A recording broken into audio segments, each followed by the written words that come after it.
함께하고 있다는 것을 확실히 알 수 있었습니다.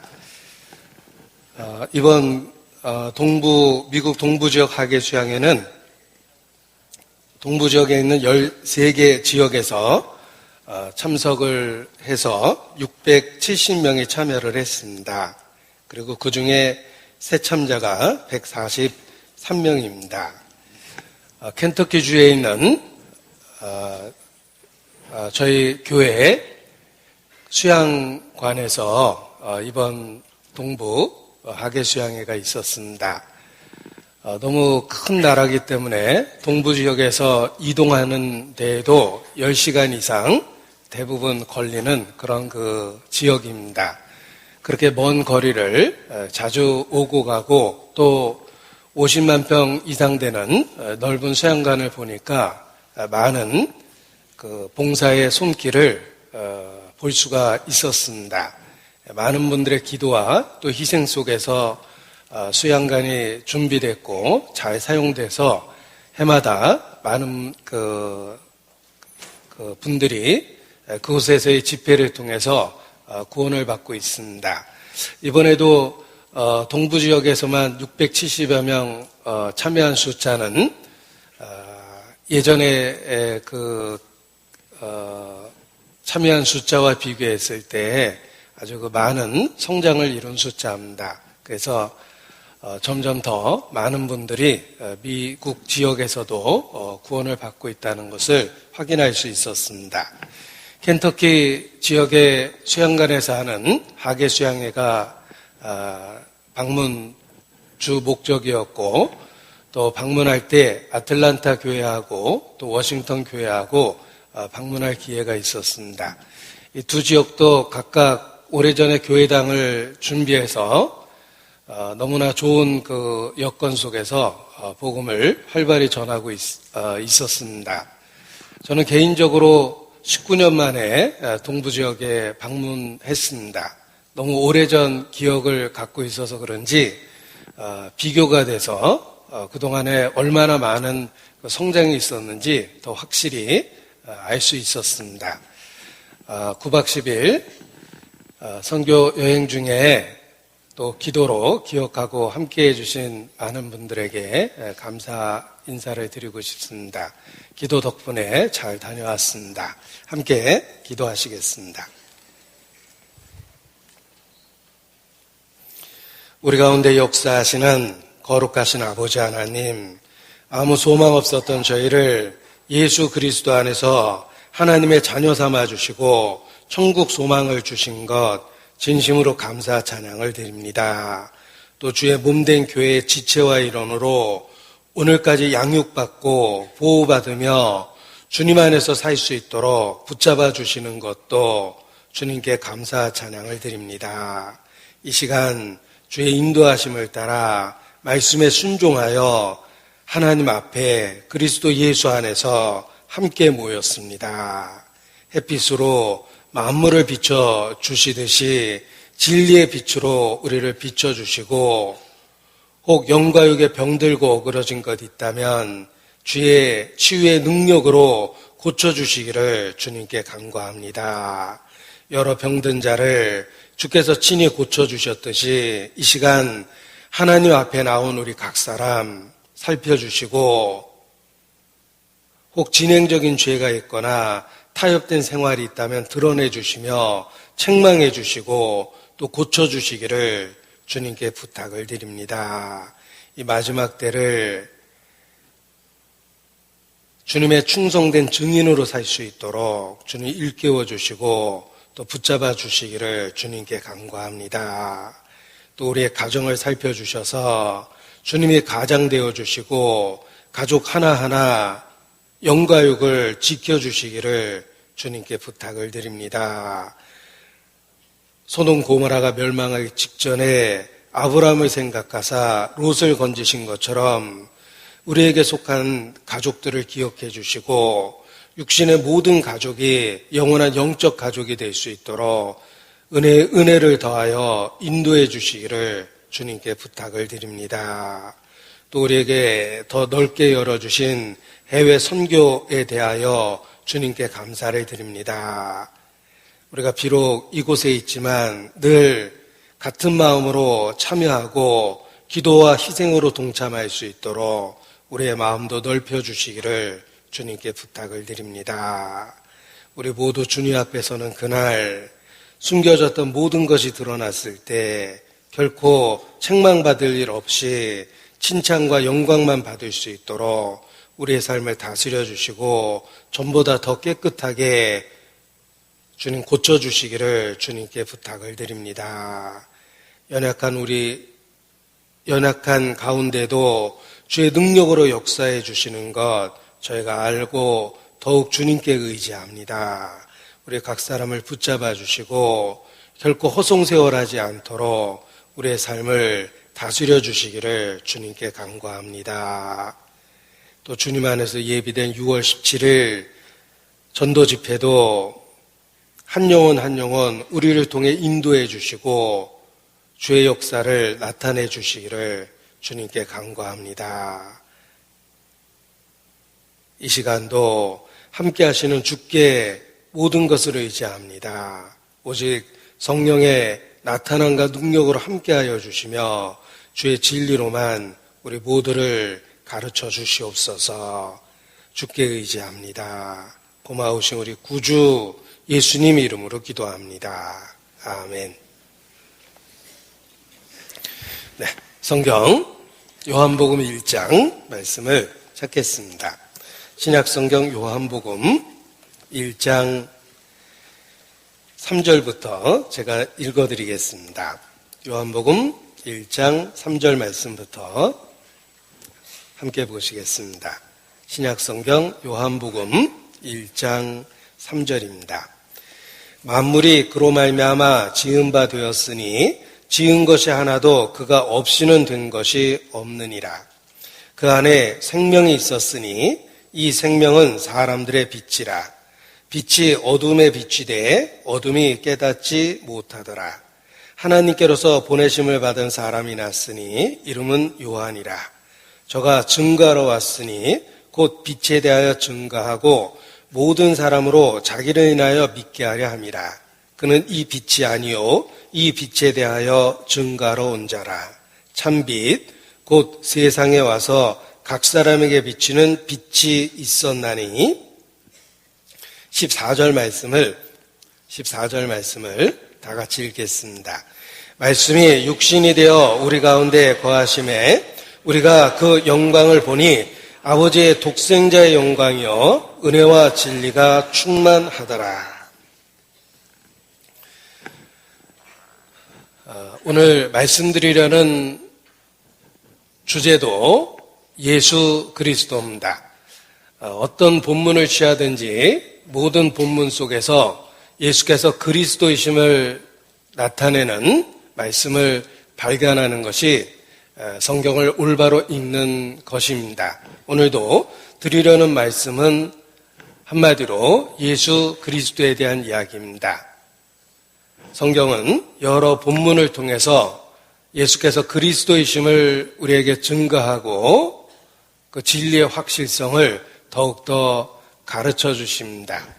오늘도 요한복음의 본문을 택했지만 드리려는 주제는 예전과 동일하게 예수 그리스도라고 말씀드릴 수 있습니다. 먼저 빛의 소중함을 생각해 보고 싶습니다. 생명 현상을 위해서 빛이 얼마나 소중한지 우리는 잘 알고 있습니다. 만약에 빛이 없다고 가정을 해보십시오.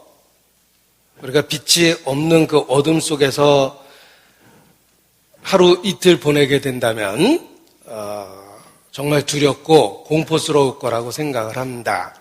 대구 지하철 참사 당시 그 생존자들의 증언 속에서도 그러한 표현이 나옵니다. 그들에게 정말 두렵고 무서웠던 것은 칠흑 같은 어둠이었다. 사고로 인해서 어둠에 갇히게 되었을 때 그 1시간, 2시간의 그 시간이 그들에게 정말로 공포스러웠다고 그들은 이야기합니다.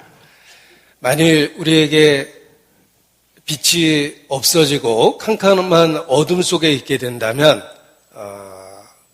참으로 두렵고 무서울 거라고 생각합니다. 뿐만 아니라 빛이 소중하기 때문에 우리는 기꺼이 비용을 지불하려는 마음을 갖고 있습니다. 지금도 실내에서 이렇게 환하게 모이기 위해서 전기를 사용해서 조명을 켜고 있습니다. 전기값이 비쌈에도 불구하고 우리는 기꺼이 비용을 지불하고 이렇게 실내 조명을 밝힌 것입니다. 어린 시절에 전기는 더욱 소중했습니다. 그래서 전기 들어오는 집이 몇 집 안 됐고 또 들어오는 집도 전기값이 너무 비싸기 때문에 방과 방 사이 벽에 구멍을 내고 그 중간 부분에 전구 하나를 달았던 기억이 있습니다. 그리고 그 전구에 불을 자주 피면 부모님에게 꾸중 들었던 그런 기억도 갖고 있습니다. 이 빛이 소중하기 때문에 우리는 기꺼이 비용을 지불하고 있다는 것입니다. 어둠은 우리에게 두려움을 주기 때문에도 그렇습니다. 그런데 하나님은 이 온 세상을 정말 환하게 햇빛을 통해서 밝히고 있습니다. 이렇게 밝은 세상을 하나님께서 빛을 비춰주심으로 이루고 있는 것입니다. 만약에 하나님께서 우리에게 비춰주는 그 햇빛에 대하여 요금을 청구한다면 어느 누구도 그 비용을 감당할 수 없을 것입니다. 우리는 잠깐 이렇게 전기를 통해서 빛을 비치면서도 비용을 지불하고 있습니다. 그런데 하나님은 온 세상을 환하게 비춰주시고 계시는데 그 빛에 대한 비용을 우리에게 결코 청구하지 않습니다. 이 모든 것이 은혜로 주어진 것이기 때문에 그렇습니다. 늘 해가 떠오르는 시간에 떠오르기 때문에 우리는 그 소중함을 망각할 때가 있습니다. 그러나 만약에 해가 가끔 떠오른다면 부정기적으로 1년 중에 몇 차례 밖에 해가 뜨지 않는다면 해가 뜰 때마다 온 세상은 기뻐할 것입니다. 아마 축제를 벌일 만큼 그렇게 기쁜 날이 될 것입니다. 내일은 해가 뜰 거라고 뉴스 속보도 나오고 사람들은 서로에게 축하 인사도 전할 것입니다. 만약에 해가 가끔 한 번씩만 뜬다면 틀림없이 해가 뜨는 그 날은 우리 모두에게 축제와 같은 기쁜 날이 될 것입니다. 그런데 하나님께서는 은혜를 더하심으로 날마다 우리에게 해가 떠오르게 하며 그 빛을 변함없이 비춰주고 계십니다. 빛이 없는 세상을 생각할 때 우리는 두려움과 공포를 느낍니다. 성경은 하나님 없이 사는 사람의 궁극적인 운명이 캄캄한 어둠에 처하는 것이라고 그렇게 말씀하십니다. 지옥에 대한 표현 중에 하나가 캄캄한 흑암입니다. 그동안 진정한 빛을 거부했기 때문에 죽음을 건너가면 빛이 없는 형벌의 세계에 영원히 갇힌다고 성경은 경고하고 있습니다. 우리가 빛의 소중함을 생각할 때 반대로 어둠에 대한 두려움을 느낄 수 있고 만일 끝끝내 빛을 주신 하나님을 거절한다면 결국은 캄캄한 어둠에 영원히 처하게 될 거라는 것을 말씀을 통해서 알고 있습니다.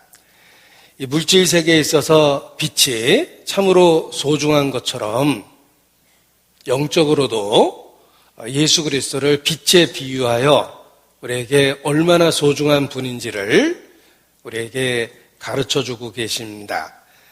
9절 말씀에 보면 참빛, 이 물질적인 세상의 빛과 비교해서 진정한 가치를 갖고 있는 영적인 빛이 있다라고 일깨워 주십니다. 그래서 참 빛이라고 표현했고, 예수 그리스도를 세상에 와서 각 사람에게 비치는 그 참 빛이라고 표현하고 있습니다. 바로 예수님이 영적으로 생명의 빛이 되신 것입니다.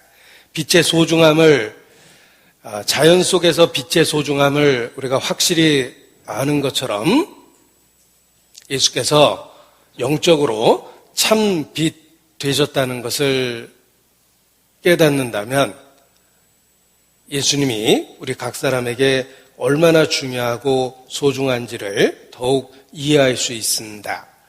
예수님을 빛에 비유해서 빛을 의지해서 살고 있는 사람으로 하여금 영적으로 예수께서 얼마나 소중하고 우리에게 꼭 필요한 분인가를 말씀이 일깨워주고 있는 것입니다.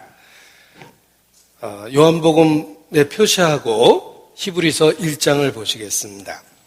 히브리서 1장 3절입니다.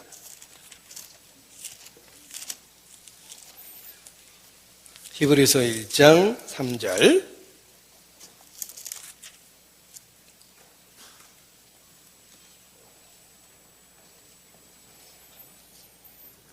같이 읽겠습니다. 이는 하나님의 영광의 광채시요 그 본체의 형상이시라. 그의 능력의 말씀으로 만물을 붙드시며 죄를 정결케 하는 일을 하시고 높은 곳에 계신 위엄의 우편에 앉으셨느니라. 예수 그리스도에 대한 묘사입니다. 예수님이 누구시며 예수님이 무슨 일을 하셨는지를 짧은 말씀 속에 선언하고 있습니다. 예수님은 누구십니까? 하나님의 영광의 광채요 본체의 형상이십니다. 그 예수님이 무슨 일을 하시냐면 능력의 말씀으로 만물을 붙드시며 죄를 정결케 하는 일을 하시고 높은 곳에 계신 위엄의 우편에 앉으셨습니다. 우리는 한마디로 예수님을 믿습니다. 예수님을 믿는다라는 말은 예수님이 누구시며 무슨 일을 하셨는가를 믿는 것입니다. 우리의 그 믿음의 내용을 이 3절 말씀이 잘 요약해서 표현하고 있습니다. 예수님은 하나님의 영광의 광채요 본체의 형상이십니다. 그가 죄를 정결케 하는 일을 하시고 지금도 하나님 우편에 앉아 계십니다. 우리는 이러한 예수님을 믿고 구원의 확신을 갖게 되었습니다. 자, 예수님은 하나님의 영광의 광채십니다. 하나님의 영광의 광채라는 말을 이해하기 위해서 자연의 태양과 태양이 제공하는 빛의 관계를 생각해 볼 수 있습니다. 태양은 직접적으로 지구에 붙어 있을 수는 없습니다.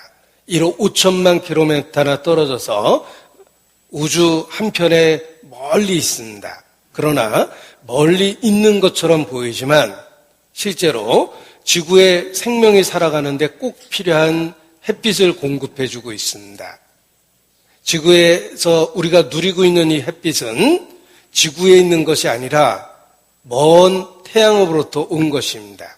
태양의 존재로 인해서 그 빛이 1억 5천만 킬로 떨어져 있는 지구에 도착해서 지구의 생명활동을 가능하게 해주고 있습니다. 이와 같이 하나님은 의롭고 거룩하며 우리가 직접 붙어 있을 수는 없습니다. 인간에겐 죄가 있기 때문에 그렇습니다. 그런데 그 하나님께서 비록 인간과 구별되어 있지만 하나님의 영광의 광채와 같은 아들이 이 세상에 오셔서 우리와 함께하고 있다는 것입니다. 태양과 그 빛의 관계를 생각해 보면 하나님과 예수님의 관계를 영적으로 더욱 이해할 수 있게 됩니다. 왜냐하면 예수님을 하나님의 영광의 광채라고 표현했기 때문에 그렇습니다. 하늘에 계시는 의롭고 거룩한 하나님, 그 하나님의 광채가 이 세상에 비친 것입니다. 바로 예수님입니다. 그래서 예수님을 세상의 빛이라고 표현했고 자연 상태의 빛과 구별해서 영적인 의미를 담아서 참빛이라고 선언하신 것입니다. 멀리 떨어져 있는 태양 1억 5천만 킬로미터의 공간을 넘어서 지구에 도착한 햇빛, 이 관계가 하나님과 예수 그리스도의 관계를 이해할 수 있는 모형이 되는 것입니다. 그래서 하나님의 영광의 광채라고 이렇게 표현한 것입니다. 요한복음 다시 1장 9절을 보겠습니다.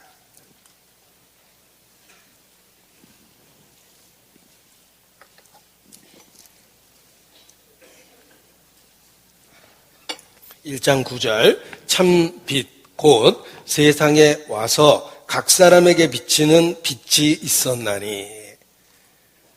이 본문을 묵상하는 중에 와서라는 말이 마음에 크게 와닿았습니다.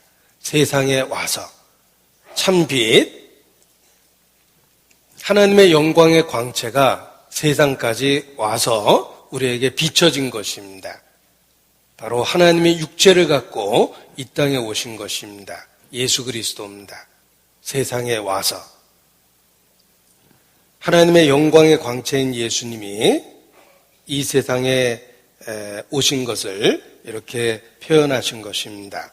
각 사람에게 와서 비치는 빛, 바로 예수님이십니다.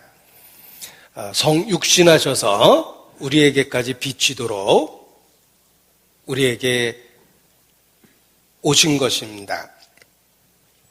그 옛날 천지 창조하실 때는 하늘에 계신 하나님께서 말씀으로만 세상을 지으셨습니다. 그런데 인간을 구원하시는 역사에 있어서는 단지 말씀만 하신 것이 아니라 직접 하나님의 영광의 광채가 세상에 와서 각 사람에게 비친 것입니다. 육체를 갖고 직접 이 땅에 오셔서 우리와 함께 계셨습니다. 천지창조는 하늘에 계신 하나님께서 능력의 말씀으로만 말씀하셔서 이루신 것입니다. 빛이 있으라. 그리고 빛이 있었습니다. 그러나 참빛, 영적인 빛은 직접 육체를 갖고 세상에 와서 우리 각 사람에게 비춰진 빛입니다. 육체를 갖고 이 땅에 하나님께서 직접 찾아오신 것입니다.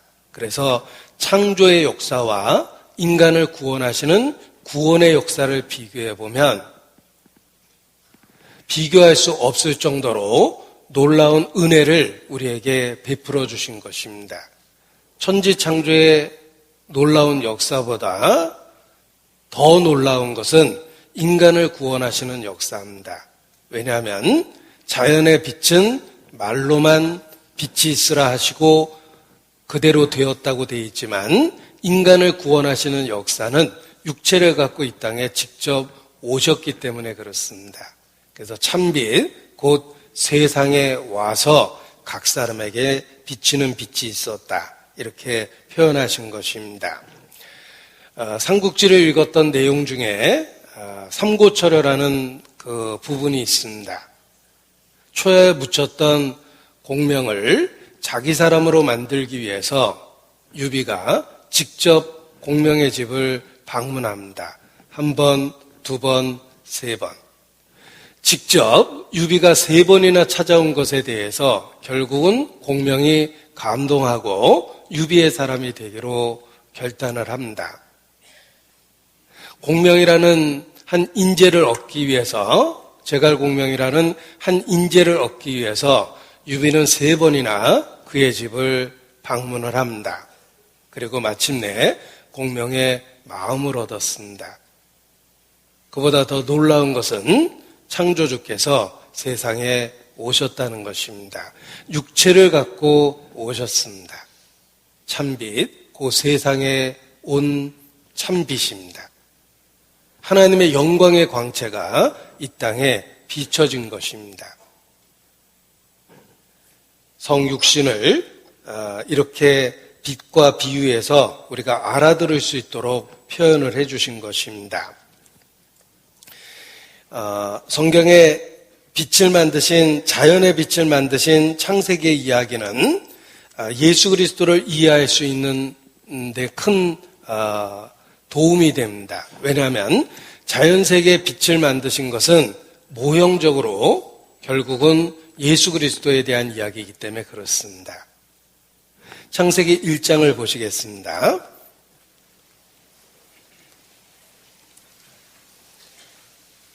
창세기 1장 2절입니다.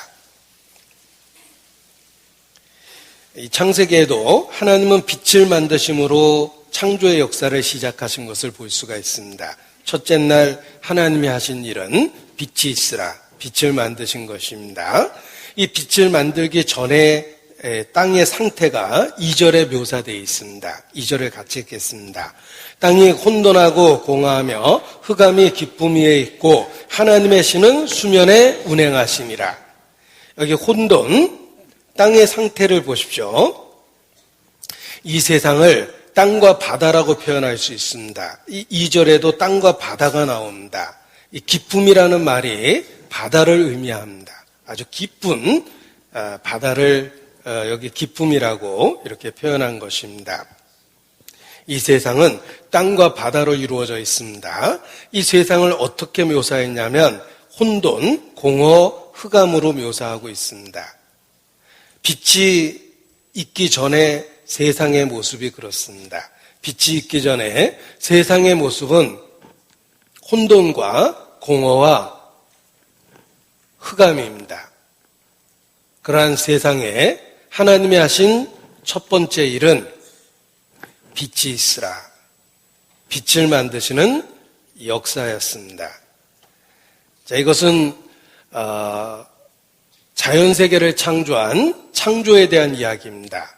그런데 이 자연세계를 창조한 이 말씀이 영적으로도 우리에게 그대로 적용될 수 있습니다. 영적인 이야기에 대한 모형이기 때문에 그렇습니다.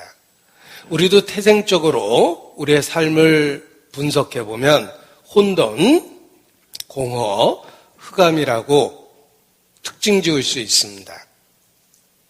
태생적인 우리의 삶, 자연 상태에서의 우리의 삶은 혼돈과 공허와 흑암입니다. 그리고 인생을 살면 살수록 그 세 개의 단어를 더욱 뼈저리게 삶으로 경험하게 됩니다. 우리 인생을 일평생을 어두운 데서 먹으며 번뇌와 병과 분노가 저에게 임한다 라고 표현하셨는데, 그러한 우리의 삶은 혼돈, 공허, 흑암 이렇게 표현할 수밖에 없습니다. 자연 상태에서도 그러한 상태에서 하나님이 하신 첫 번째 일은 빛을 만드신 것입니다. 영적으로도 그러합니다.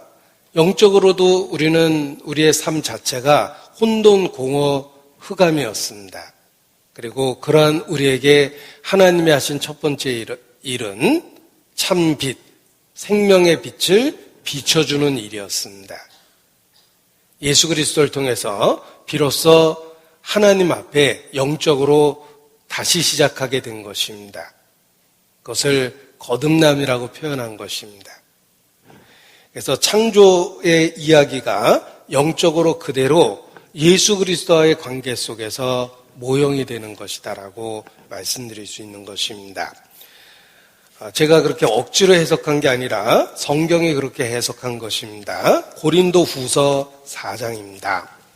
고린도 후서 4장 6절입니다. 고린도 후서 4장 6절 보십시오. 고린도 후서 4장 6절.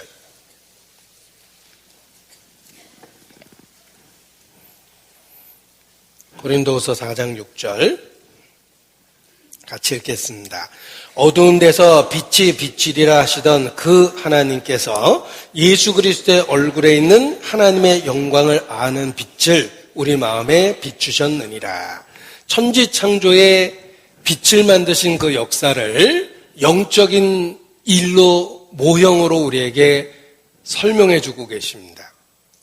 천지창조의 혼돈, 공허, 흑암 한 세상에 빛을 만드셨던 그 역사가 바로 예수 그리스도를 통해서 우리에게 이루시는 역사에 대한 모형이 된다는 것입니다.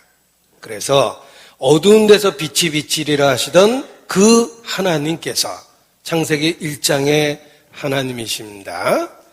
그 하나님께서 우리에게 영적인 동일한 더 놀라운 빛을 비춰주셨습니다.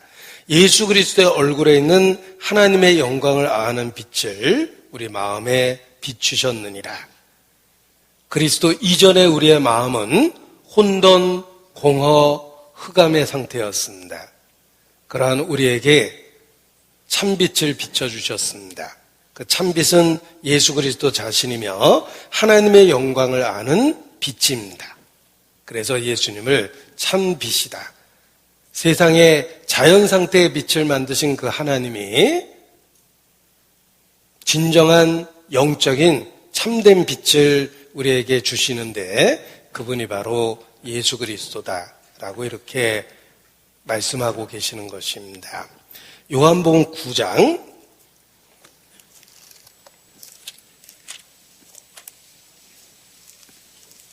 요한복음 9장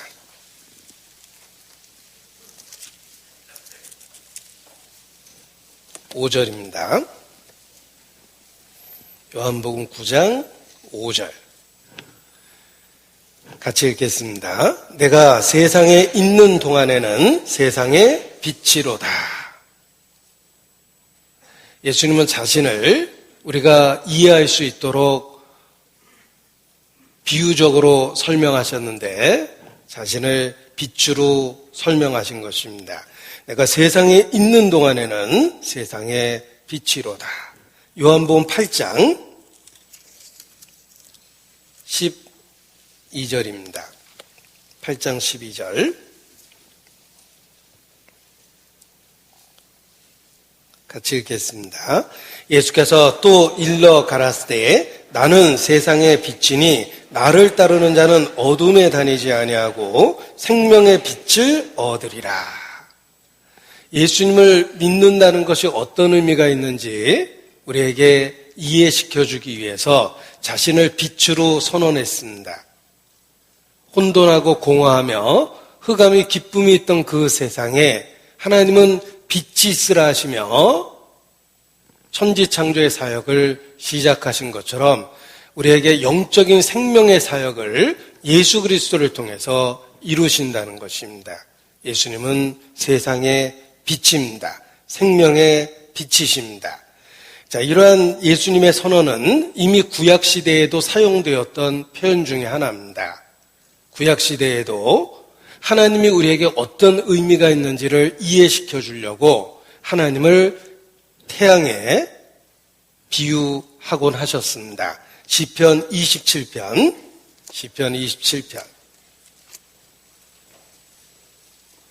1절입니다.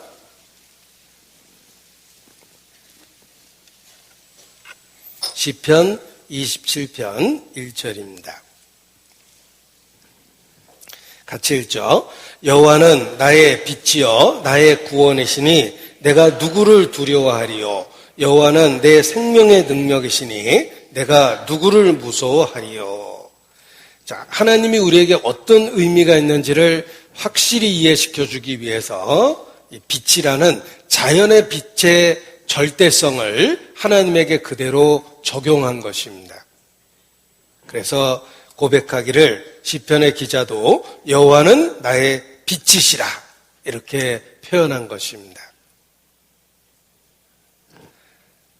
그리고 그리스도가 오셨을 때 동일하게 그리스도는 하나님이 육체를 갖고 이 땅에 오신 분이기 때문에 구약 성경에 하나님에 대해서 표현한 것을 자기에게 동일하게 적용해서 표현하신 것입니다.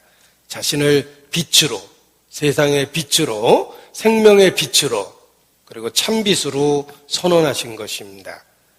예수 그리스도가 이 땅에 오셔서 베푸시는 그 은혜를 빛을 비추는 것으로 비유를 해주십니다. 빛은 자연에게 절대적인 존재입니다. 빛이 없으면 자연 상태에 존재할 수 있는 것은 아무것도 없습니다. 이와 같이 예수 그리스도가 우리에게 절대적인 존재라는 것을 가르쳐주기 위해서 빛이라는 표현을 쓰신 것입니다. 세상의 빛, 생명의 빛, 그리고 참빛, 빛이라는 표현을 통해서 예수님이 우리에게 어떤 의미가 있는지를 확실히 알려주십니다. 하나님의 은혜가 주어지는 것을 어둠에 빛을 비추는 거로 표현하십니다. 그래서 찬송의 가사에도 내 영혼에 햇빛 비치니 주 영광 찬란해 이 세상 어떤 빛보다 이 빛 더 빛나네 내 영혼에 햇빛 비치니 주 영광 찬란해 이 세상 어떤 빛보다 이 빛 더 빛나네 햇빛으로 비유했습니다. 주의 영광 빛난 그 빛 내게 비춰 주시옵소서. 주의 밝은 얼굴 배울 때 나의 영혼 기쁘다. 내 영혼에 햇빛 비치니 내게 비춰 주시옵소서.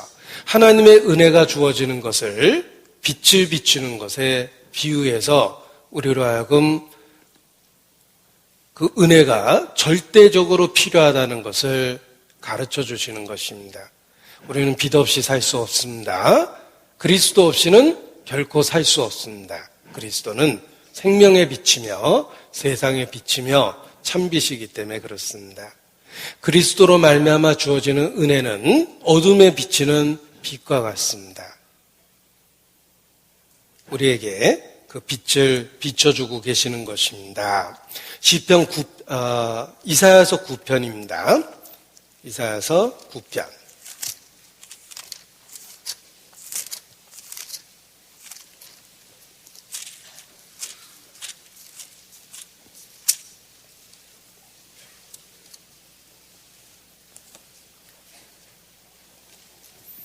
이사야서 9편 2절입니다. 1절부터 보겠습니다. 전에 고통하던 자에게는 흑암이 없으리로다. 보십시오.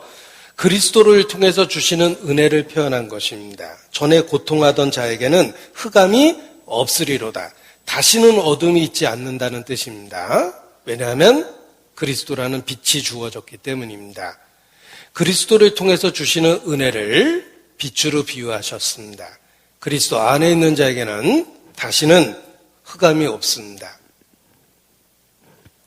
2절 같이 읽겠습니다. 흑암에 행하던 백성이 큰 빛을 보고 사망의 그늘진 땅에 거하던 자에게 빛이 비치도다. 그리스도를 통해 은혜를 받은 사람들에 대한 묘사입니다. 흑암에 행하던 백성이 큰 빛을 보고 사망의 그늘진 땅에 거하던 자에게 빛이 비치도다. 예수 그리스도를 통해서 우리에게 베푸시는 은혜, 그 은혜를 이와 같이 어둠을 비춰주는 빛으로 표현해 주셨습니다. 그래서 그 절대성, 소중함을 우리가 확실히 깨닫도록 하셨습니다. 빛 없이 살 수 없는 것처럼 우리는 절대적으로 그리스도 없이 살 수 없습니다. 그리스도는 우리에게 생명의 빛이기 때문에 그렇습니다.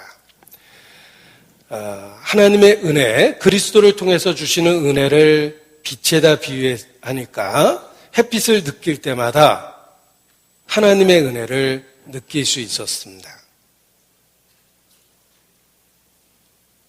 그리스도를 통해서 주시는 은혜를 선샤인, 햇빛에 비유하셨습니다.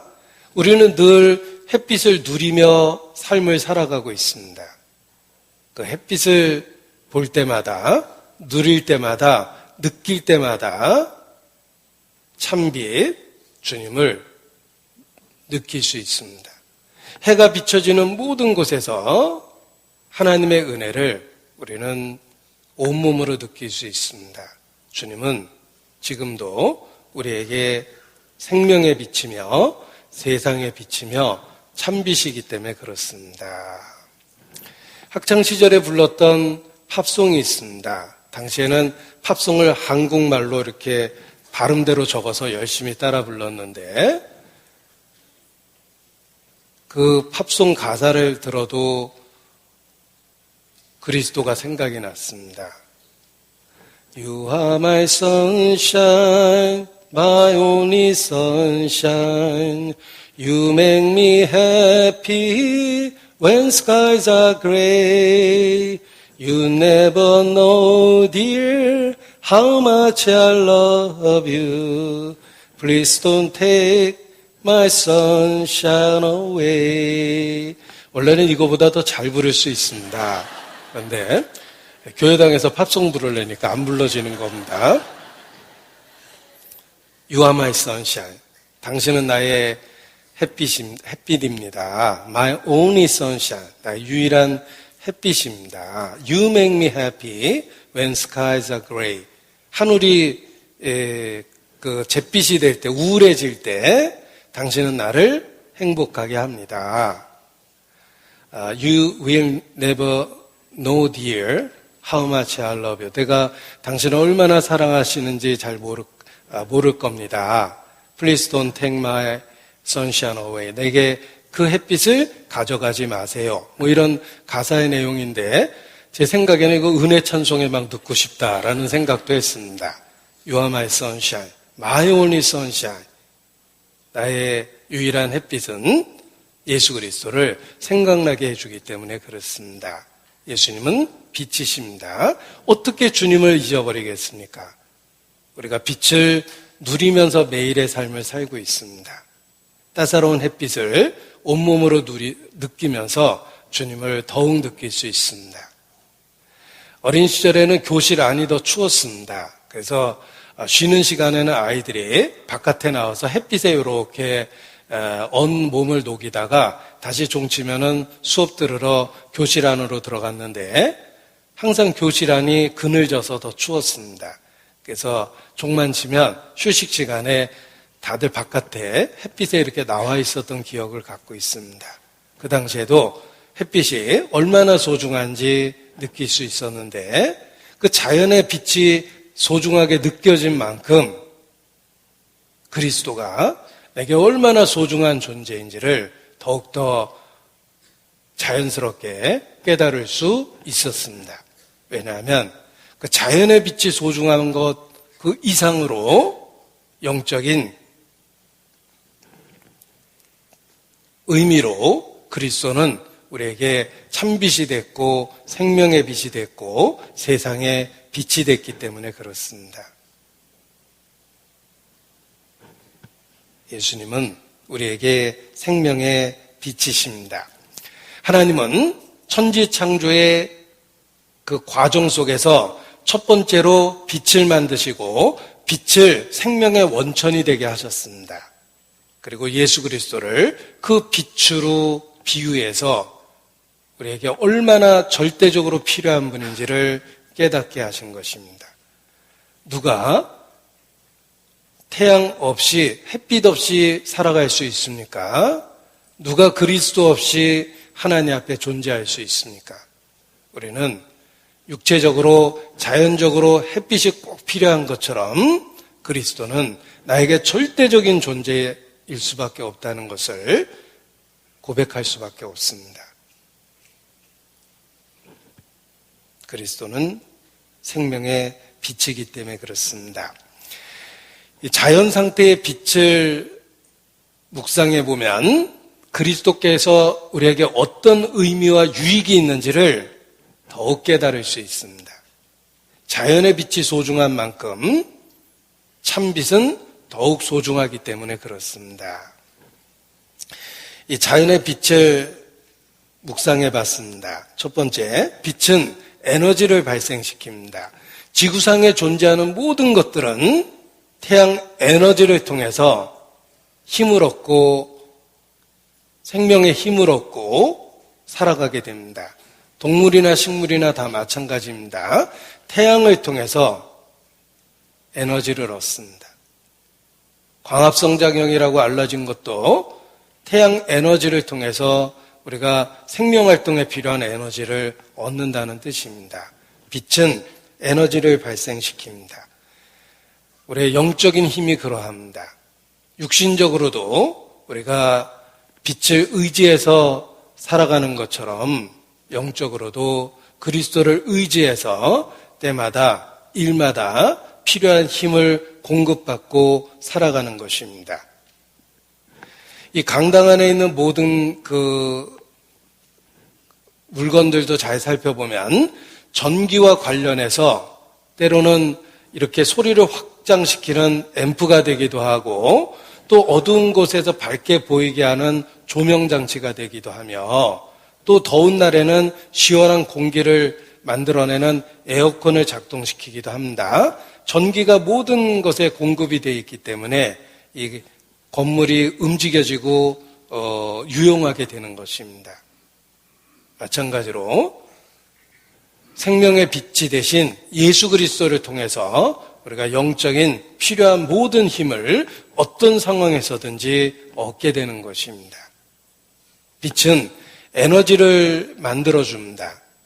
예수 그리스도도 우리에게 움직일 수 있는 영적인 그 힘을 우리에게 베풀어 주십니다. 시편 84편입니다. 시편 84편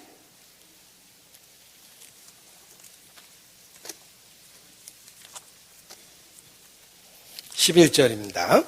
시편 84편 11절.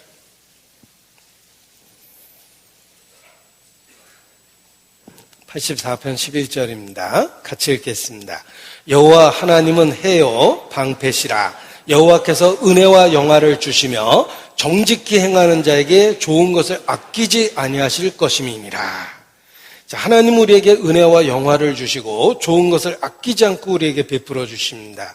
그런 하나님의 베푸시는 은혜를 우리가 쉽게 이해할 수 있도록 여호와는 해라 이렇게 선언하고 있는 것입니다. 태양이 우리에게 절대적으로 필요한 것처럼 하나님으로부터 우리가 은혜도 얻고 영화도 얻고 좋은 것도 얻는다는 뜻입니다. 하나님의 은혜가 그렇습니다.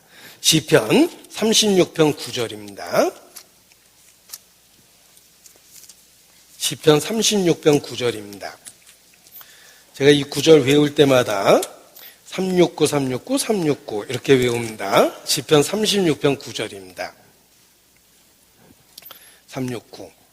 자, 같이 읽겠습니다. 대저 생명의 원천이 주께 있사오니 주의 광명 중에 우리가 광명을 보리이다. 자, 생명의 원천이 자연 상태에서는 빛에 있습니다. 예수 그리스도에게 진정한 생명의 원천이 있습니다. 주의 광명 중에 우리가 광명을 보리이다. 주님의 광명을 우리가 받아서 누리고 사는 것입니다. 자연 상태도 그러하며 영적으로도 그러합니다. 생명의 원천이 주께 있사오니 주로부터 우리가 모든 것을 공급받아서 영육간의 생명활동을 지속할 수 있는 것입니다. 이 빛이 에너지를 우리에게 공급하는 것을 통해서 예수 그리스도께서 우리에게 어떤 의미가 있는지를 확실히 이해할 수 있는 것입니다. 요한복음 1장, 아까 표시하자고 그랬는데 요한복음 1장 4절입니다. 요한복음 1장 4절 같이 읽겠습니다. 그 안에 생명이 있었으니 이 생명은 사람들의 빛이라. 예수 그리스도 안에 있는 생명, 그 생명이 우리에게 절대적으로 필요한 빛과 같은 존재입니다. 생명의 원천이 주께 있기 때문에 그러합니다. 우리는 빛을 통해서 에너지를 얻듯이 예수 그리스도를 통해서 생명의 원천된 그 힘을 얻고 존재하게 되는 것입니다. 자, 그리고 빛이 주는 두 번째 유익은 우리가 가시광선이라고 그러는데 사물에 반사돼서 망막의 비침으로 사물을 볼 수 있게 만들어줍니다. 빛으로 인해서 우리가 사물을 볼 수 있습니다. 길을 갈 때 이게 길인지 낭떠러지인지 구별할 수 있고 음식을 먹을 때도 먹어야 될 음식인지 아니면 못 먹을 것인지 우리가 빛을 통해서 구별할 수 있습니다. 빛은 사물을 볼 수 있게 만들어줍니다. 마찬가지로 예수 그리스도는 우리로 하여금 옳고 그른 것을 구별하여 볼 수 있도록 만들어줍니다. 무엇이 하나님의 뜻이며 무엇이 그렇지 않은지를 구별할 수 있게 만들어줍니다. 예수 그리스도는 우리에게 참빛이기 때문에 그렇습니다. 구별할 수 있게 만들어줍니다. 진리를 볼 수 있게 만들어줍니다. 주의 말씀은 내 발의 등이요 내 길의 빛이니이다. 등불을 통해서 길을 구별하고 위험한 낭떠러지를 피할 수 있듯이 예수 그리스도가 그러합니다. 우리로 하여금 걸어가야 될 길을 보여주고 그리고 위험한 것이 무엇인지 볼 수 있게 만들어주십니다. 참과 거짓을 구별할 수 있게 해주고 생명과 사망을 구별할 수 있게 해줍니다. 빛이 사물을 구별해 볼 수 있게 만들어주듯이 예수 그리스도는 우리로 하여금 영적 시력을 갖게 하며 참되고 거짓된 것 그런 것들을 구별할 수 있게 만들어주십니다. 그래서 빛과 같은 존재입니다. 또 이 자연 상태의 빛은 소독하는 역할을 합니다. 대부분의 병원균은 햇볕에 노출되면서 소멸되기 시작합니다. 그래서 일광욕은 고대로부터 소독의 기본입니다. 햇빛에 의해서 대부분의 병균들은 죽기 때문에 그렇습니다. 햇빛은 소독하는 역할을 합니다. 예수님은 빛이십니다. 잘못되고 거짓된 것, 죄악된 것들을 소독해주는 그런 모든 것들을 제거하고 깨끗하게 만들어주는 그러한 역할을 해줍니다. 우리의 참빛이기 때문에 그렇습니다. 요한 1서 5장 18절입니다. 요한 1서 5장 18절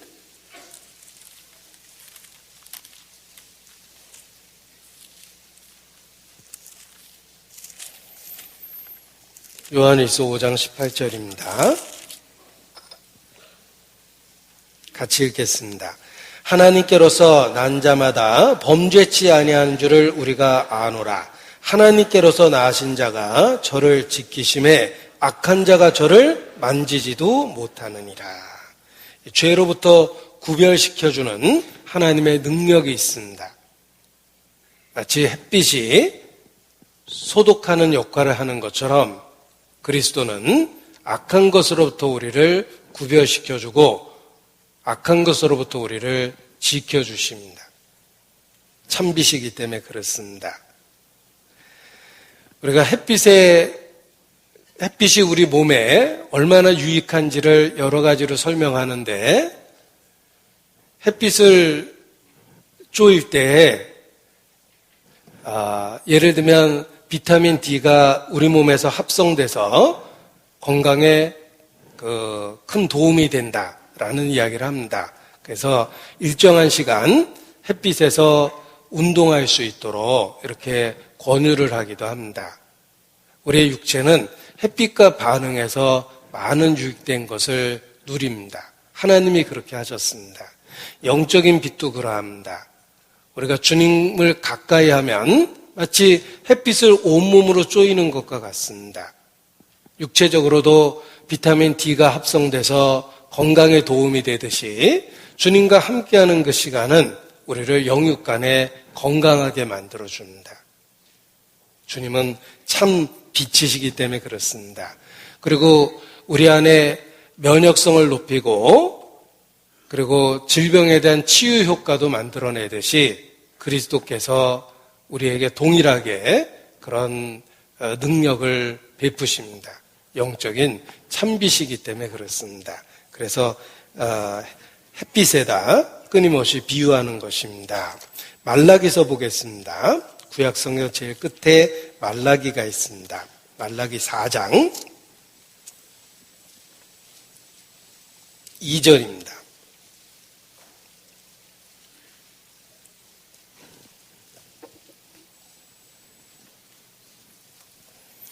말라기 4장 2절.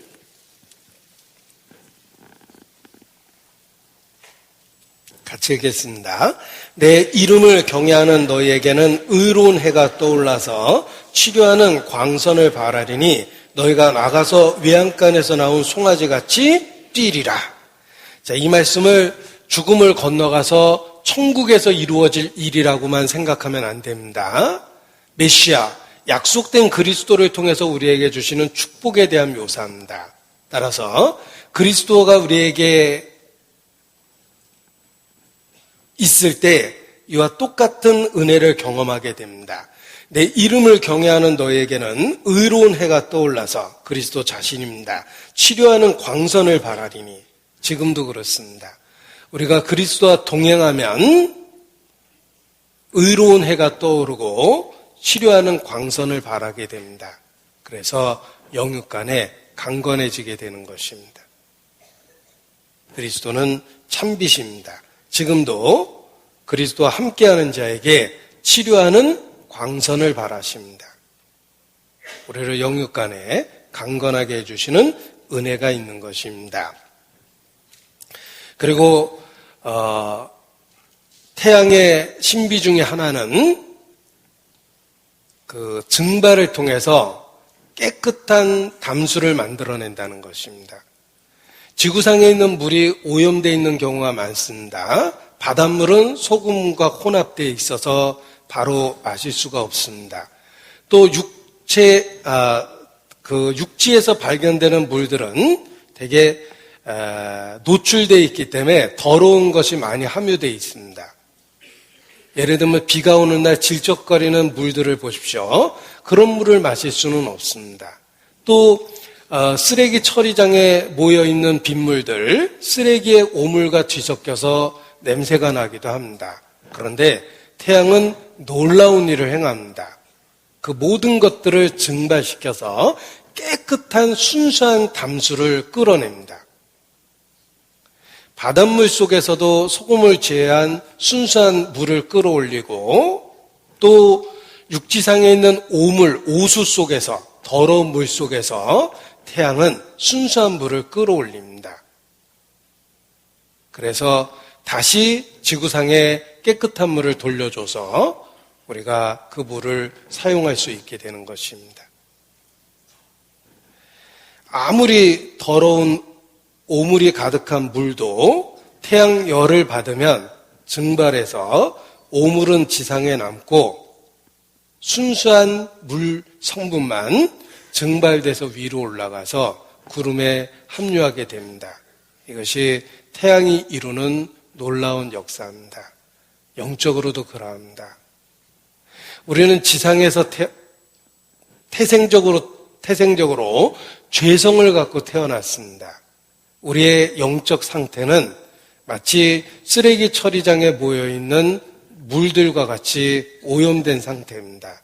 그런데 놀라운 건 주님의 은혜의 빛이 비춰주면 더러운 것은 남고 깨끗한 것만 올라갑니다.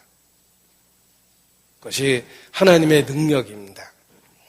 베드로 전서 구원받은 이후 우리에게 생기는 변화를 이렇게 묘사했습니다. 베드로 전서 3장 21절입니다.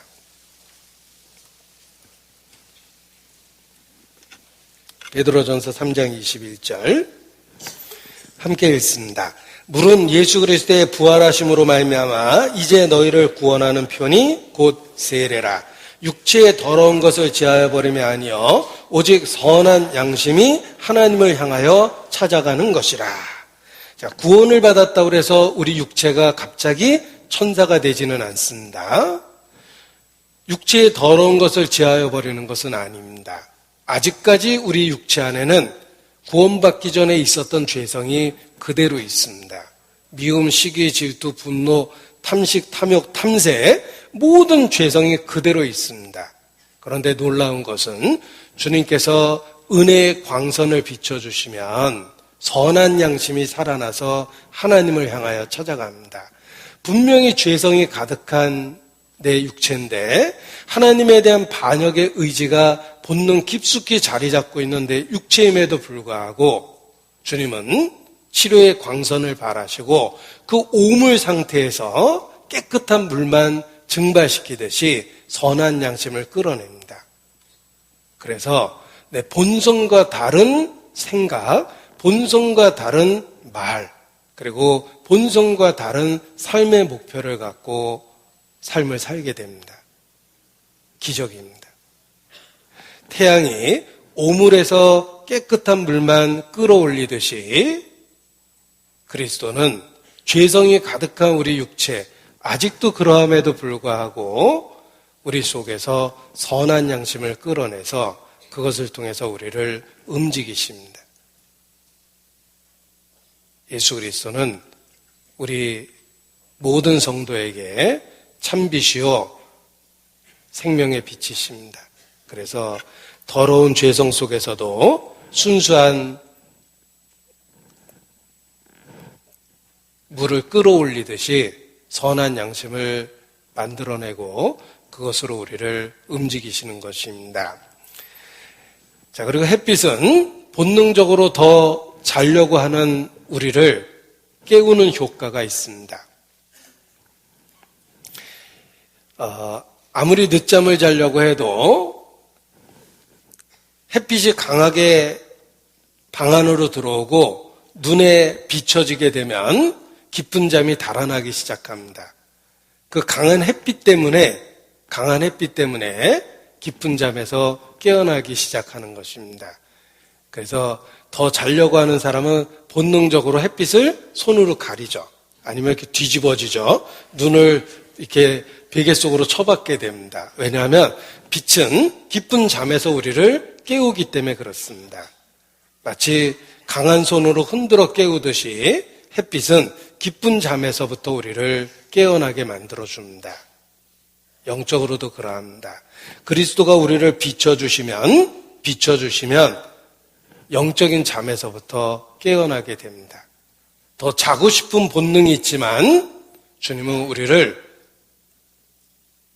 비춰주시고 흔들어 깨우십니다. 마치 햇빛이 잠자는 자를 깨어나게 하는 것처럼 그리스도는 우리를 영적인 깊은 잠에서 흔들어 깨웁니다. 학교 다닐 때 교과서에 있었던 시 중에 동창이 밝았느냐, 노고질이 우지진다, 소치는 아이 상기하니 이렇느냐, 제 넘어 살에 긴 밭을 언제 갈려 하느냐, 이런 시가 있었습니다.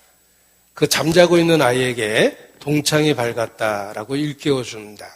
할 일이 많은데 계속 누워 있을 수 있겠냐, 이런 내용을 담고 있는데 한때는 입시 공부하면서 그 시를 외웠던 적도 있습니다. 조금 더 자려고 그러면 자꾸 그 시가 생각이 나서 일어나야지, 할 일은 많은데, 공부할 건 많은데 라고 하면서 잠을 쫓았던 기억이 있습니다. 동창이 밝았느냐, 노고질이 우지진다 그랬는데 이 잠자는 아이를 깨우는 그 손길입니다. 영적으로도 그러합니다. 주님은 본능적으로 잠드는 우리를 빛을 비춰주셔서 흔들어 깨우십니다. 에베소서 5장 14절입니다. 에베소서 5장 14절. 에베소서 5장 14절.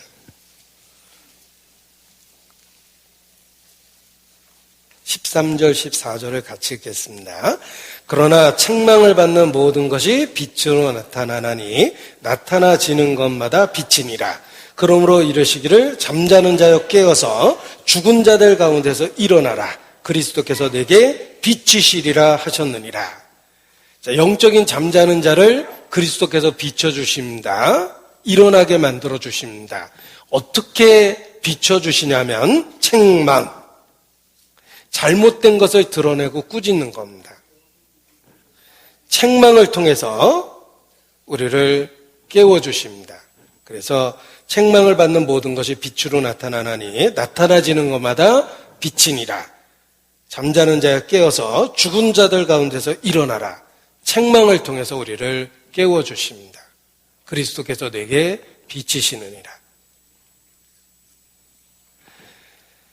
태양의 빛이 잠자려는 자를 깨워주는 것처럼 예수 그리스도도 동일한 은혜를 우리에게 주십니다. 죄악의 잠을 자려는 우리를 빛을 비춰주셔서 깨워주시는 겁니다. 그 빛을 비춰주시는 방법이 책망입니다. 잘못된 것을 나타내고 그 결과를 생각하게 해서 진행적인 죄를 멈추게 만들어줍니다. 그것이 참빛인 예수 그리스도께서 우리에게 하시는 일입니다. 그리고 자연상태 빛은 빛에 대해서 생각하다 보니까 우리가 빛의 속도라는 말을 쓰는 것처럼 인간이 생각해낼 수 있는 가장 빠른 속도를 갖고 있습니다. 빛의 속도라는 말을 씁니다. 똑딱 하는 순간 지구를 7바퀴 반이나 돈다고 하는데 빛은 우리가 상상할 수 있는 가장 빠른 속도 개념을 갖고 있습니다. 예수 그리스도를 빛으로 비유할 때 하나님의 은혜가 신속하게 우리에게 베풀어진다라는 것을 깨달을 수 있습니다. 그야말로 빛의 속도로 우리에게 그 은혜가 주어집니다. 생각해 봤습니다. 우리가 하나님께 간절히 기도할 때 그 기도가 최종 결정권자인 하나님께 가기 위해서 여러 과정을 거친다면 응답되기 전에 우리 죽어버릴 일이 많을 겁니다. 예를 들면 최종 결정권자는 하나님이십니다. 우리의 기도가 사제, 신과 평범한 사람들 사이에 신의 중보자라고 주장하는 사제가 있고 그 사제도 등급이 있죠. 추기경이 있다라든지 교황이 있다라든지 그런 등급을 거쳐서 천사의 손을 거쳐서 최종 결정권자인 또 마리아의 중보를 거쳐서 최종 결정권자인 하나님께 가서 결제를 받아서 그 기도가 응답되는 거라면 우리의 기도의 대부분은 응답되지 않을 겁니다. 너무 복잡한 과정을 거쳐야 되는데 그리스도는 우리의 기도를 즉각적으로 응답하게 만드는 역할을 합니다. 빛이시기 때문에 그야말로 빛의 속도로 결제가 이루어집니다. 어떤 분이 고속도로 상에서 운전하다 깜빡 졸았는데 순간 눈을 뜨니까 트럭이 바로 앞에 있었습니다. 운전하면서 좋은 겁니다. 추돌하게 생겼죠? 쥐야! 그랬는데 진짜 차가 섰대요. 바로 앞에서. 신속한 기도 응답입니다. 과정과 절차를 거치지 않고 워낙 급하니까 하나님이 바로 응답하신 거예요. 그리스도는 참빛입니다. 기도 응답도 빛의 속도로 하십니다. 우리가 그리스도 안에서 부르짖는 건 즉각적인 응답을 받는다라는 확신이 있습니다. 구약시대의 느헤미야의 기도를 보겠습니다. 느헤미야 2장입니다. 에스라, 느헤미야, 에스더, 느헤미야 2장입니다.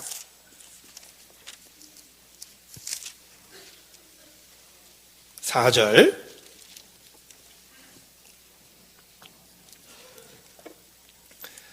728페이지입니다. 느헤미야 2장 4절 같이 읽겠습니다. 왕이 내게 이르시되 그러면 내가 무엇을 원하느냐 하시기로 내가 곧 하늘의 하나님께 묵도하고 왕에게 구하되. 자, 느헤미야는 왕과 대화하고 있었습니다. 아닥사스다 왕입니다. 페르시아의 아닥사스다 왕입니다. 절대 권력자 왕하고 대화하고 있었는데 순간 하나님께 기도했습니다. 그런데 왕의 마음이 움직였죠? 즉각적인 응답을 하신 거예요. 느헤미야가 묵도했다고 돼 있는데 순간적으로 기도한 거예요. 대화하면서. 그래서 어떤 주석가는 번개 기도라고 이야기합니다. 번쩍하는 것처럼 짧은 순간 기도했는데 하나님은 짧은 순간 그 기도에 응답하셔서 왕의 마음에 변화를 준 거예요. 감동을 하시고 느헤미야의 간구에 응답하게 만들어준다. 하나님은 즉각적인 응답을 하셨어요. 그래서 아닥사스다 왕이 느헤미야를 예루살렘으로 가도록 허락을 해주는 겁니다. 하나님의 기도의 응답도 빛의 속도로 주어진다는 것을 그리스도 안에서 기대하셔도 됩니다. 다니엘서입니다. 다니엘서 10장입니다.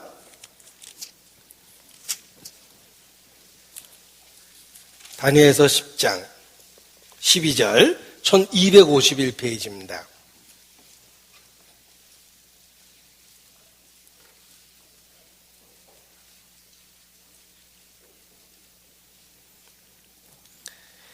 다니엘서 10장 12절 같이 읽겠습니다. 그가 내게 이르되 다니엘아 두려워하지 말라. 내가 깨달으려 하여 내 하나님 앞에 스스로 겸비케 하기로 결심하던 첫날부터 내 말이 들으신 바 되었으므로 내가 내 말로 인하여 왔느니라. 다니엘의 기도의 응답이 이루어졌습니다. 그런데 그 기도의 응답이 기도하던 순간으로부터 계산했을 때 언제 응답됐냐면 결심하던 첫날부터 내 말이 들으신 바 되었다고 그랬죠. 즉각적인 응답을 받은 거예요. 다니엘이 하나님 앞에 스스로 겸비케 하기로 결심하던 첫날부터 내 말이 들으신 바 되었다. 즉각적인 응답을 하신 겁니다. 복잡한 결제 절차를 거쳐서 며칠 있다가 응답된 것이 아니라 바로 그 날부터 응답이 된 겁니다.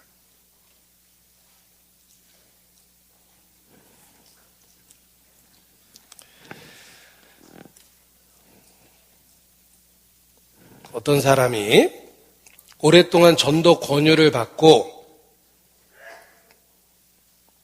거절하다가 드디어 마음이 움직였어요. 그래서 네가 전에 이야기했던 것을 들어보겠다라고 전화로 약속을 했습니다. 그런데 불행하게도 약속한 그날 큰 사고가 났어요. 네가 전에 했던 그 말을 내가 듣겠다고 약속을 했는데 약속한 그날 큰 사고가 났어요. 그런데 하나님은 그 큰 사고 가운데도 구사일생으로 목숨을 건질 수 있도록 누가 봐도 기적과 같이 목숨을 건질 수 있도록 만들어 주셨습니다. 그날 사실 죽어야 되는데 말씀을 들어보겠다고 결심하니까 큰 사고에서 다시 한번 기회를 준 거예요. 우리의 삶의 그러한 순간이 얼마나 많겠습니까? 하나님은 우리가 마음을 겸비케 하고 내가 정말 하나님께 부르짖겠다고 결심하던 그날부터 들으신다는 거예요. 예수님을 빛에다 비유했을 때 우리에게 주신 은혜도 그렇게 신속하게 주어지는 은혜라는 것을 마음에 깨달을 수 있었습니다. 예수님은 참비십니다. 기도의 응답도 우리에게 빛의 속도로 주어집니다. 그리스도 안에서 부르짖는 모든 기도는 복잡한 결제 절차를 거쳐서 최종 결정권자가 결정하는 게 아니라 바로 응답하십니다. 그래서 내 이름으로 무엇이든지 구하면 받으리라. 이렇게 말씀하신 것입니다. 다시 요한복음 1장을 보겠습니다. 요한복음 1장 9절입니다. 참빛 곧 세상에 와서 각 사람에게 비치는 빛이 있었나니.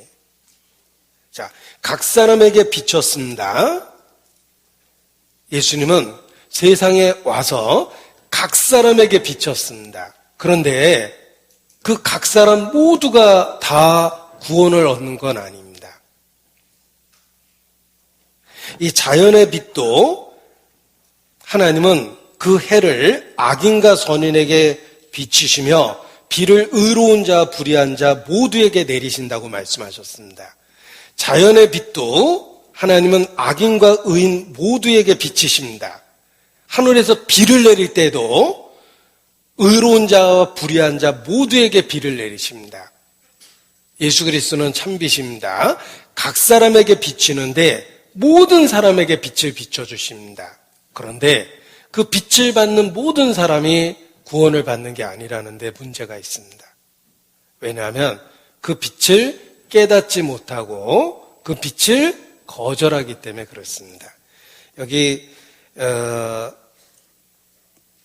1장 4절부터 제가 읽어드립니다. 그 안에 생명이 있었으니 생명은 사람들의 빛이라. 빛이 어둠의 빛이 돼 각 사람에게 비춰줍니다. 어둠에 있는 각 사람에게 비춰줍니다. 그런데 어둠이 깨닫지 못하더라. 각 사람에게 비침에도 불구하고 사람들은 깨닫지 못하거나 거절하고 있습니다. 그래서 11절에 자기 땅에 오매 자기 백성이 영접지 아니하였으나 각 사람에게 기회를 주었는데 영접지 않으니까 빛이 안 비춰지는 거예요. 영접하는 자, 곧 그 이름을 믿는 자들에게는 하나님의 자녀가 되는 권세를 주셨으니 각 사람에게 비치는 빛을 어떻게 하느냐에 따라서 운명이 달라지는 것입니다. 요한복음 3장 19절입니다. 요한복음 3장 19절 그 정죄는 이것이니 곧 빛이 세상에 왔으되 그리스도 은혜가 분명히 주어졌습니다.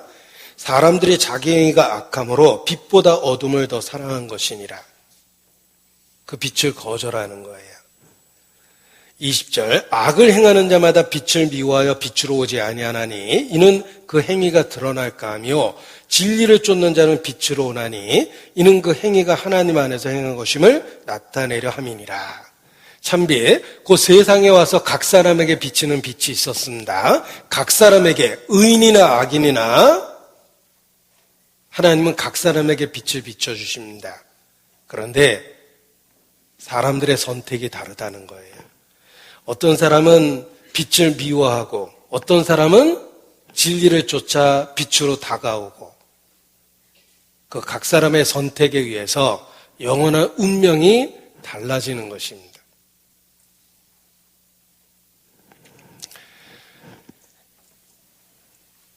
빛을 악인에게도 주었는데 악인은 그 빛을 거절하기 때문에 깨닫지 못하고 멸망하는 것입니다. 아무리 바깥에 햇빛이 쨍쨍하게 비쳐도 집에 두꺼운 차광막을 치고 커튼을 닫아버리면 빛이 안 들어옵니다. 지금은 투명한 유리로 창문을 달았는데 옛날 사람들은 우든 윈도우라고 해서 창문 자체가 나무로 돼 있었습니다. 그걸 닫으면 빛이 안 들어왔어요. 바깥에 햇빛이 아무리 비쳐도 나무로 된 창문을 닫으면 실내는 캄캄합니다. 하나님은 각 사람에게 빛을 비춰주셨는데 불행하게도 악을 행하는 자는 빛을 미워하고 빛으로 오지 않습니다. 자기 행위가 드러날까 봐. 감춰진 은밀한 죄가 드러나고 자기의 영적 실체가 드러날까 봐 빛으로 가까이 오지 않습니다. 그래서 멸망하는 것입니다. 그리고 사탄은 그 빛이 사람 몸에 비치지 못하도록 사람에게 비치지 못하도록 여러 가지로 방해를 합니다. 그래서 더더욱 깨닫지 못하는 것입니다. 고린도 후서 4장 사탄이 하는 역할이 있습니다. 고린도 후서 4장 3절 4절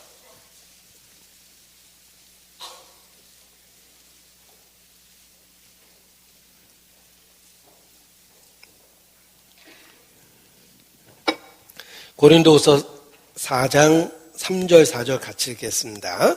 만일 우리의 복음이 가리웠으면 망하는 자들에게 가리운 것이라.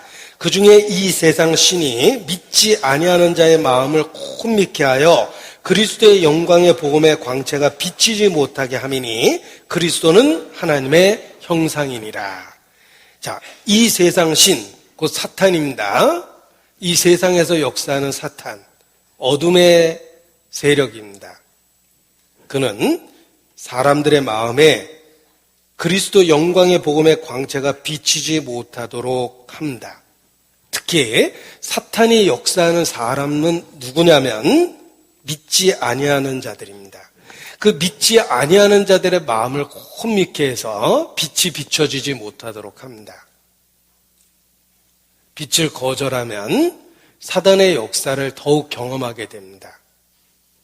그 빛이 비춰지지 못하도록 사단이 끊임없이 계속해서 역사합니다.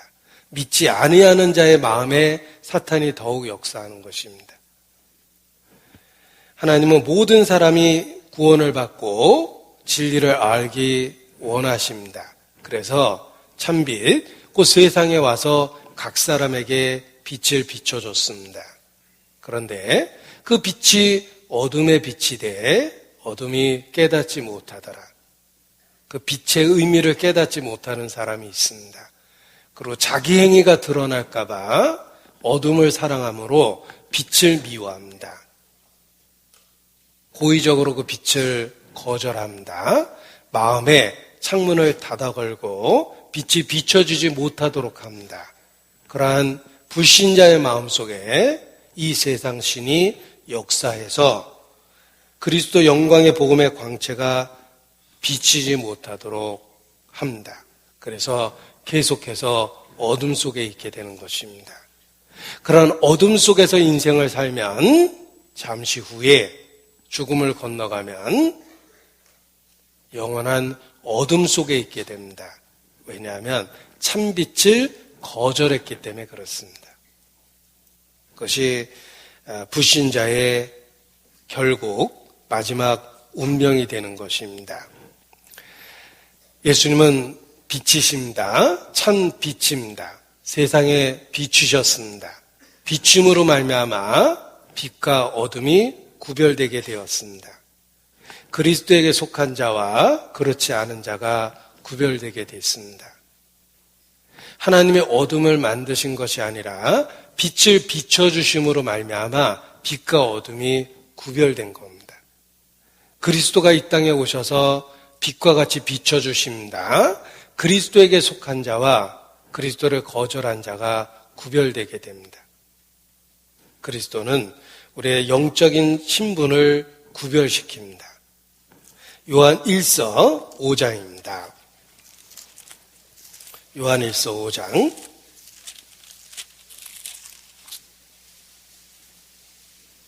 19절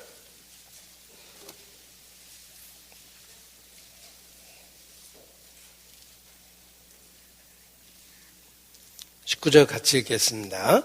또 아는 것은 우리는 하나님께 속하고 온 세상은 악한 자 안에 처한 것이며, 이런 완전한 구별은 빛이신 그리스도가 오셨기 때문에 이루어진 겁니다. 그리스도는 빛으로 이 세상에 오셨습니다. 빛이 오니까 어둠이 드러난 거예요. 그래서 천지 창조 때에도 하나님은 빛이 있으라 하셨지 어둠이 있으라 그러지 않으셨습니다. 하나님은 빛을 만드셨는데 빛을 만드심으로 말미암아 빛과 어둠이 구별돼 버린 겁니다. 예수님은 참빛입니다. 예수님이 이 땅에 오심으로 예수 그리스도에게 속한 자들과 그리스도를 거절한 자들이 구별이 돼 버린 겁니다. 그러면서 빛을 낮이라 칭하시고 어둠을 밤이라 칭하신 것처럼 빛과 어둠, 낮과 밤이 구별돼 버린 겁니다. 영적으로도. 그래서 우리는 하나님께 속하고 우리는 그리스도에게 속한 자입니다. 온 세상은 그리스도를 거절한, 빛을 거절한 이 세상입니다. 이 세상은 악한 자 안에 처하게 된 것입니다. 그리스도가 이 땅에 오심으로 선과 악의 경계와 구별이 생겼습니다.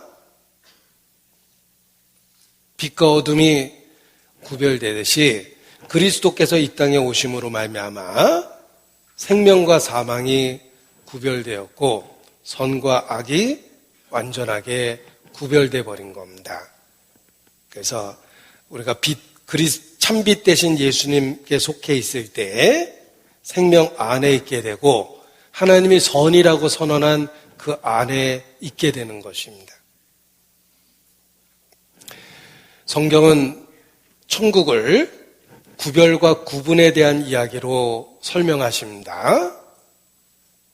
성경은 천국을 구별과 구분에 대한 이야기로 설명하십니다. 천국은 알곡과 쭉정이의 구별과 구분입니다. 천국은 곡식과 가라지의 구별과 구분에 대한 이야기입니다. 천국은 양과 염소를 구별하고 구분하는 이야기며 의인과 악인을 구별하고 구분하는 이야기며 좋은 물고기와 나쁜 물고기를 구별하고 구분하는 이야기며 양과 염소에 대한 구별과 구분에 대한 이야기입니다. 생명과 사망, 빛과 어둠, 천국과 지옥, 축복과 저주, 이 모든 것을 구별하는 기준이 바로 참빛, 예수 그리스도 자신입니다. 빛이 비춰짐으로 인해서 빛을 낮이라 칭하시고 어둠을 밤이라 칭하신 겁니다. 그리스도가 이 땅에 오심으로 선과 악의 구별이 생겼고 생명과 사망의 구별이 생겼습니다.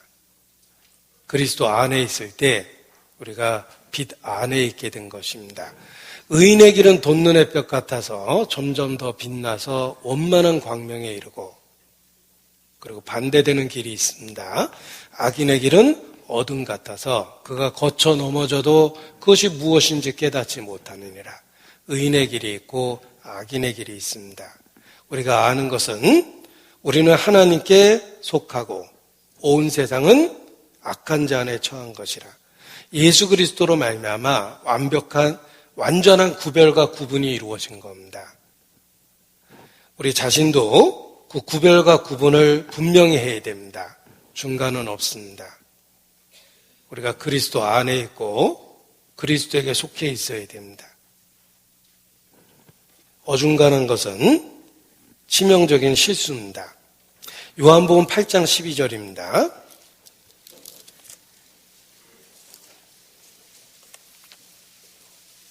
요한복음 8장 12절.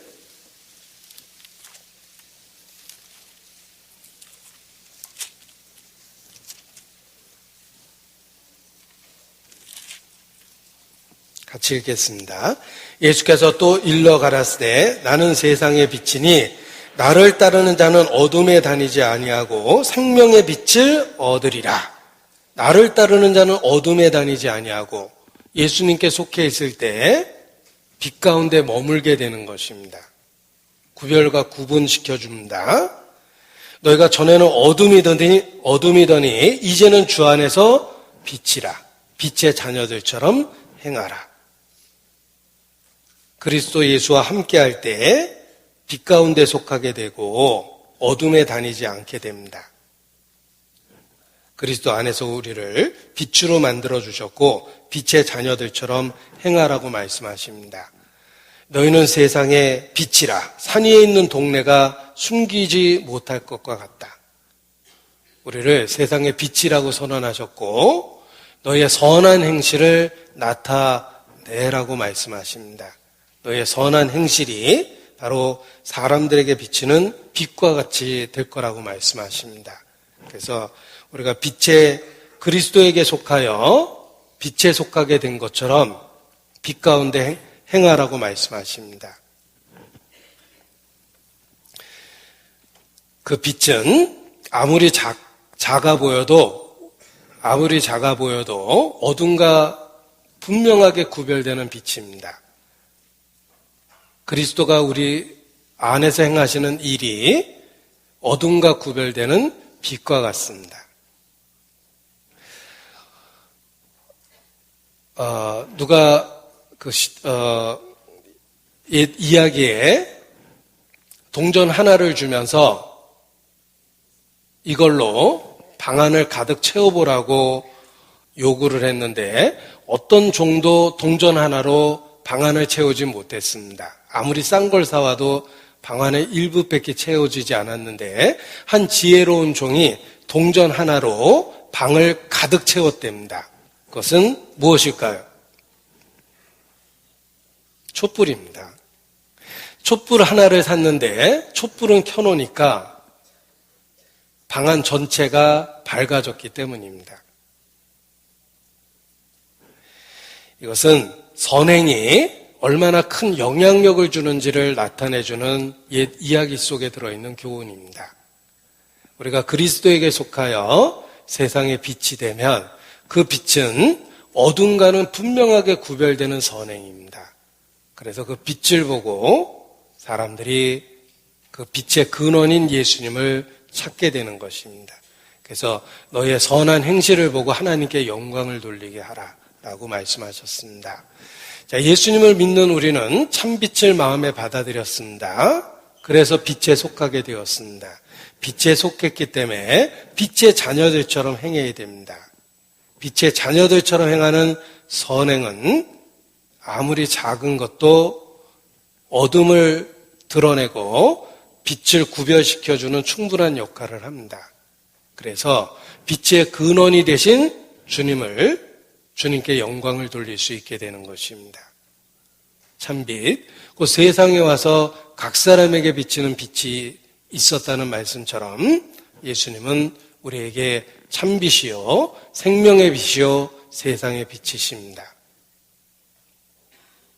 그 빛 가운데 살아가는 것이 바로 신앙생활입니다. 기도하시겠습니다. 아버지 하나님, 그리스도 예수 안에서 우리를 자녀 삼아 주시고 이 확실한 진리 가운데 머물고 살 수 있도록 붙잡아 주시는 것 주님께 감사를 드립니다.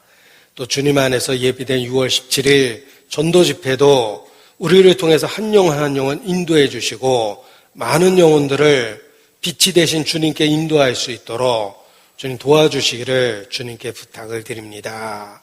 우리에게 소중한 모든 사람들을 빛이 되신 주님께 인도할 수 있도록 우리를 사용하여 주시옵소서. 주께 의지합니다. 저희를 사랑하시는 예수님의 이름으로 기도합니다.